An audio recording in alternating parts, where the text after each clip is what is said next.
আসসালামু আলাইকুম। চর্যাপদে আপনাদের সবাইকে স্বাগত। আসলে ইতিহাস কি, ইতিহাস কিভাবে এসেছে এবং ইতিহাস একটা মানুষের জন্য কতটা গুরুত্বপূর্ণ, এসব কিছু আজকে এই ভিডিওর মাধ্যমে আমরা সবাই জানব।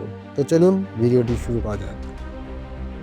ইতিহাস হলো মানুষের অতীত জীবনের ঘটনাবলী, কার্যকর্ম, সংস্কৃতি, যুদ্ধ, রাজনীতি, সমাজ ব্যবস্থা ইত্যাদির ধারাবাহিক ও প্রমাণ ভিত্তিক বিবরণ। সহজভাবে বললে অতীতে কি ঘটেছিল, কেন ঘটেছিল এবং তার ফলাফল কি হয়েছিল, এই সবের বিশ্লেষণই ইতিহাস। ইতিহাস শুধু গল্প নয়, এটি দলিল, লিপি, প্রত্নতান্ত্রিক নিদর্শন, লিখিত বই ও নথির ওপর ভিত্তি করে গড়ে ওঠে। ইতিহাস শব্দের উৎপত্তি কোথায়? ইতিহাস শব্দটি এসেছে গ্রিক শব্দ হিস্টোরিয়া থেকে, যার অর্থ জ্ঞান অর্জনের জন্য অনুসন্ধান বা তদন্ত করে জানা। এই শব্দটি জনপ্রিয় করেন প্রাচীন গ্রিক হেরোডোটাস, যাকে ইতিহাসের জনক বলা হয়।